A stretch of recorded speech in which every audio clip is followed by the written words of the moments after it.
പലപ്പോഴും കേൾക്കുന്ന വാർത്തകളിൽ ഒന്നാണ് മോദി ദേ വീണ്ടും വിദേശത്തേക്ക് പോയി.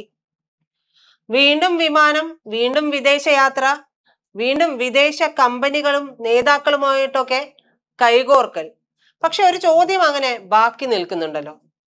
ഈ യാത്രകളൊക്കെ നടത്തി ഇന്ത്യക്ക് യഥാർത്ഥത്തിൽ എന്താണ് കിട്ടിയത്? പ്രതിപക്ഷം പറയുന്നത് ടൂർ എന്നാണ്, അല്ലാതെ പിന്തുണയ്ക്കുന്നവർ പറയുന്നത് ട്രാൻസ്ഫോർമേഷൻ എന്നാണ്. സത്യത്തിൽ ഇതിൽ എന്താണ് സംഭവിക്കുന്നത്? 101 വിദേശയാത്രകൾ, നൂറുകണക്കിന് കരാറുകൾ, ലക്ഷക്കണക്കിന് കോടികളുടെ നിക്ഷേപങ്ങൾ, ഇതെല്ലാം വെറും ഒരു ഫോട്ടോഷൂട്ട് ആയിരുന്നോ എന്നുള്ളതാണ് പ്രതിപക്ഷം പ്രധാനമായും ഉയർത്തുന്ന ചോദ്യം. അല്ലെങ്കിൽ ഇന്ത്യയുടെ ഭാവി മാറ്റിയ ഏറ്റവും വലിയ നയതന്ത്ര നീക്കമായിരുന്നു? കരാറുകളിൽ നമുക്ക് പരിശോധിക്കാം.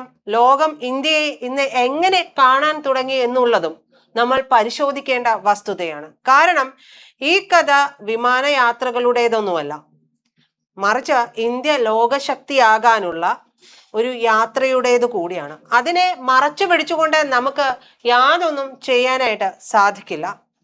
2014 ലോകം ഇന്ത്യയെ കണ്ടുകൊണ്ടിരുന്നത് എങ്ങനെയാണ്? ഇന്ത്യ ഒരു വലിയ മാർക്കറ്റാണ് എന്നുള്ളതായിരുന്നു. ജനസംഖ്യയുണ്ട്, ഉപഭോക്താക്കളുണ്ട്, വില കുറഞ്ഞ തൊഴിലാളികളുണ്ട്. അതായത് മറ്റ് വിദേശ രാജ്യങ്ങളിൽ കൊടുക്കുന്ന ലേബർ ചാർജ് ഇവിടെയുള്ളവർക്ക് കൊടുക്കണ്ട എന്നുള്ളതായിരുന്നു. അത്ര മാത്രമായിരുന്നു ഉണ്ടായിരുന്നത്. പക്ഷേ ഒന്ന് നോക്കൂ, 2026 അങ്ങനെയാണോ? ഇന്ന് ലോകം ഇന്ത്യയെ കാണുന്നത് അവരുടെ സ്ട്രാറ്റജിക് പാർട്ട്ണർ ആയിട്ടാണ്. 2014 മുതൽ 2026 വരെ പ്രധാനമന്ത്രി നരേന്ദ്രമോദി നടത്തിയ വിദേശ സന്ദർശനങ്ങളുടെ എണ്ണം അങ്ങനെ 100 കടക്കുകയാണ്.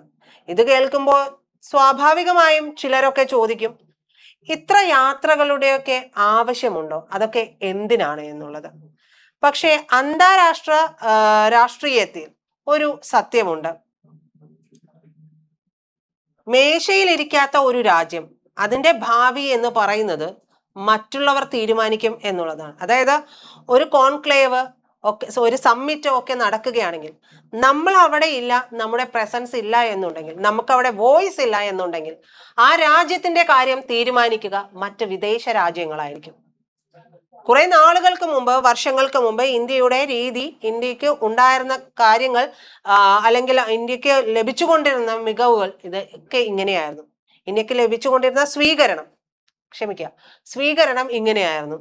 പക്ഷെ ഇന്ന് അങ്ങനെയാണോ? ഇന്ന് മേശയിലിരിക്കുന്ന രാജ്യമാണ്, ഒരു മേശയുണ്ടെങ്കിൽ അതിന് ചുറ്റും ഇരിക്കുന്ന രാജ്യമാണ്, അതിൻ്റെ ഫസ്റ്റ് പ്രയോറിറ്റി ലിസ്റ്റിൽ വരുന്ന രാജ്യവും ഇന്ത്യയാണ്. മോദി സർക്കാർ സത്യത്തിൽ ചെയ്തത് അതല്ലേ? ഇന്ന് ലോകരാജ്യങ്ങൾക്കിടയിൽ എവിടെ ചെന്നാലും ഇന്ത്യക്കൊരു സ്വീകാര്യതയ്ക്കുണ്ട്. നമുക്ക് വിമർശനങ്ങളാവാം, വിമർശനങ്ങൾ ഉണ്ടാവുകയും ചെയ്യണം. പക്ഷേ സ്വീകാര്യതയെ മറച്ചു വെച്ചുകൊണ്ടാവരുത്, അല്ലെങ്കിൽ ഒരു രാജ്യത്തിന് ഉണ്ടായിട്ടുള്ള ഗ്രോത്തിനെ മറച്ചു വെച്ചുകൊണ്ട് നമ്മൾ അടിമുടി ഒരു വിരുദ്ധത പറയുന്നതിൽ എന്തെങ്കിലും അർത്ഥമുണ്ടോ എന്നുള്ളതും ചിന്തിക്കണം. ഒരു കാലത്ത് ഗൾഫ് രാജ്യങ്ങളുമായിട്ടുള്ള നമ്മുടെ ബന്ധം എന്തായിരുന്നു? എണ്ണ, പ്രവാസികൾ, അല്ലെങ്കിൽ പ്രവാസികൾ, എണ്ണ, ഈ രണ്ട് തലത്തിൽ മാത്രം അങ്ങനെ ഇങ്ങനെ നിൽക്കുന്ന ഒരു കാര്യമായിരുന്നു. എന്നാൽ ഇന്ന് എങ്ങനെയാണ് UAE-യും ഇന്ത്യയും തമ്മിലുള്ള ബന്ധം ട്രേഡിലേക്കും ഫിൻടെക്കിലേക്കും AI-യിലേക്കും സ്പേസിലേക്കും വരെ വ്യാപിച്ചിട്ടുണ്ട് എന്നുള്ളതാണ്. CEPA കരാർ വന്ന ശേഷം ഇന്ത്യയുടെ കയറ്റുമതി കുതിച്ചുയർന്നിട്ടുണ്ട്. ഇത് വെറുമൊരു അക്കമൊന്നുമല്ല. കേരളത്തിലെ ഒരു ഭക്ഷ്യ ഉൽപ്പന്ന നിർമ്മാതാവിന് ഗൾഫ് മാർക്കറ്റിലേക്ക് വാതിൽ തുറക്കുന്നത് കൂടിയാണ്. അങ്ങനെയാണ് ഒരു കാര്യം. നമ്മുടെ MSMEയുടെയൊക്കെ ഭാവി വളരെ വിപുലമായ രീതിയിൽ വളരുകയാണ് ഉണ്ടായിട്ടുള്ളത്. ഇനി ഓസ്ട്രേലിയയും കാര്യമായ ബന്ധമൊക്കെ ഒന്ന് നോക്കൂ. 2020 ഇന്ത്യയുടെ കയറ്റുമതി $4 ബില്യൺ. ഇന്ന് ഇതിന്റെ ഇരട്ടിയിലധികമാണ്. അതായത് 20-ൽ നിന്ന് 2026 എത്തുമ്പോൾ ഇരട്ടിയിലധികം വർധനയാണ് ഉണ്ടായിട്ടുള്ളത്. അതിലും മറ്റൊരു പ്രധാനപ്പെട്ട കാര്യമുണ്ട്. വലിയ കാര്യം എന്ന് പറയുന്നത് യുറേനിയം, ക്രിട്ടിക്കൽ മിനറൽസ്, ഭാവിയിലെ EV ബാറ്ററികളുടെയൊക്കെ അടിത്തറ, 2047 വികസിത ഇന്ത്യയുടെ ഊർജ സുരക്ഷയുടെ അടിത്തറ, അതൊക്കെയാണ് ഈ കരാറുകളുമായി ബന്ധപ്പെട്ട് വരുന്നത്. മറ്റൊന്ന് ഡിഫൻസുമായി ബന്ധപ്പെട്ടിട്ടുള്ളതാണ്. അതിലാണ് ഏറ്റവും വലിയൊരു മാറ്റം പ്രകടമായിട്ട് തന്നെ നമുക്ക് കാണാൻ സാധിക്കുന്നത്. 2013 ഇന്ത്യ ആയുധം വാങ്ങുന്ന രാജ്യമായിരുന്നു. അതായത് നമ്മൾ അത് പർച്ചേസ് ചെയ്യുകയാണ് ഉണ്ടായിരുന്നത്. 686 കോടി രൂപയുടെ പ്രതിരോധ കയറ്റുമതി മാത്രമാണ് ഉണ്ടായിരുന്നത്. എന്നാൽ ഇന്ന് നോക്കിയാൽ 10,000-കണക്കിന് കോടികളിലേക്ക് ഇത് മാറുകയാണ്. ഫിലിപ്പീൻസ് നമ്മുടെ ബ്രഹ്മോസ് വാങ്ങി, ഇന്തോനേഷ്യയും താല്പര്യം കാണിക്കുന്നു. ഇതൊരു മിസൈൽ വിൽപ്പന മാത്രമല്ല, നമ്മുടെ ബ്രഹ്മോസിന് വേണ്ടി മാത്രം അണിനിരുന്നത് 17ഓളം രാജ്യങ്ങൾ എന്നുള്ളതാണ്. ഒരുപക്ഷെ ഇന്ന് ലിസ്റ്റ് എടുത്തു നോക്കിയാൽ അതിൽ കൂടുതൽ ഉണ്ടെങ്കിൽ മാത്രമേ ഉള്ളൂ. എന്തായാലും ഇത് നമ്മൾ പറഞ്ഞതുപോലെ ഒരു മിസൈൽ വിൽപ്പന മാത്രമല്ല, ഇന്ത്യൻ ടെക്നോളജിയിൽ ഉള്ള ലോകത്തിന്റെ വിശ്വാസം കൂടിയാണ്. മറ്റൊരു കാര്യം എന്ന് പറയുന്നത് സോഫ്റ്റ്വെയർ ആണ്. സോഫ്റ്റ്വെയർ സേവനം മാത്രം നമ്മൾ വിൽക്കുന്നുണ്ട്. ഇന്ത്യ തന്റെ ഭരണ മാതൃക എന്ന് പറയുന്നത് ലോകത്തിന് തന്നെ വിൽക്കുന്ന ഒരു സാഹചര്യത്തിലേക്ക് മാറി. UPI, ആധാർ, ഡിജി ലോക്കർ, കോവിൻ, ഇവ ആപ്പുകൾ മാത്രമായിട്ട് നമ്മൾ അതിനെ കാണരുത്. ഇത് ഇന്ത്യയുടെ സോഫ്റ്റ് പവർ മാത്രമാണ്. ഒരു ഇന്ത്യൻ ടൂറിസ്റ്റ് ഫ്രാൻസിൽ UPI ഉപയോഗിക്കുമ്പോൾ അല്ലെങ്കിൽ അതുമായി കണക്റ്റഡ് ആയിട്ടുള്ളവരുടെയൊക്കെ ഉപയോഗിക്കുകയാണ് എന്നുണ്ടെങ്കിൽ ഇതൊരു പേയ്മെന്റ് മാത്രമല്ല, ഇത് ഇന്ത്യയുടെ ഡിജിറ്റൽ വിജയത്തിന്റെ ഒരു പ്രഖ്യാപനമായിട്ട് കൂടി മാറുകയും ചെയ്യുന്നുണ്ട്.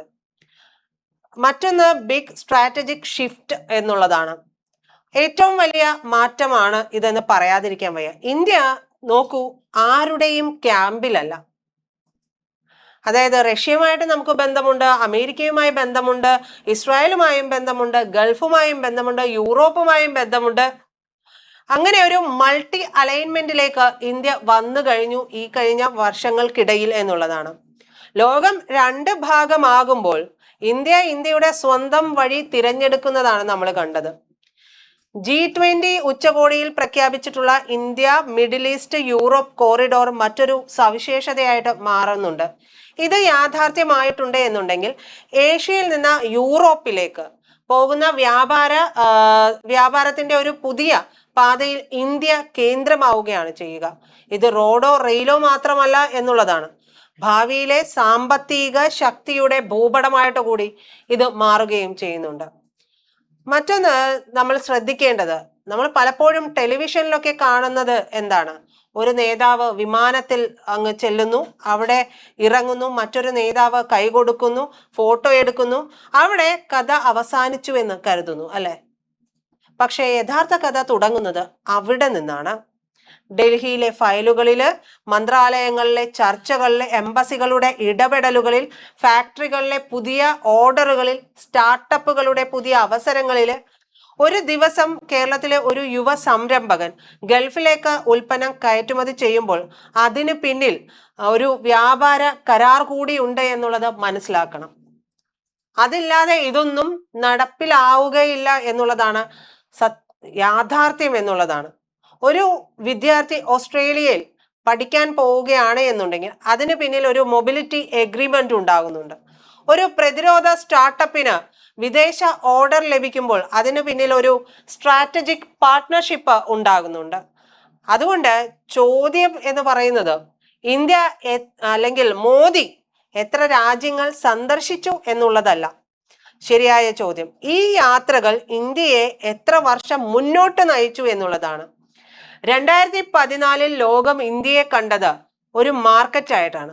തിരിച്ച് 2026 ഇന്ത്യയെ നോക്കുമ്പോൾ ഈ ലോകം കാണുന്നത് ഇന്ത്യ ഒരു മികച്ച പങ്കാളിയായിട്ടാണ്. ഇനി 2047 നമ്മൾ നോക്കുകയാണെങ്കിലോ അപ്പോൾ ലോകം ഇന്ത്യയെ കാണേണ്ടത് ഒരു വൻ ശക്തിയായിട്ടാണ്. അതിനുള്ള അടിത്തറ പാകിയത് ഈ വിദേശ യാത്രകളിലൂടെ അല്ലേ എന്നൊരു ചോദ്യം തിരിച്ചു ചോദിച്ചാൽ എന്തായിരിക്കും മറുപടി?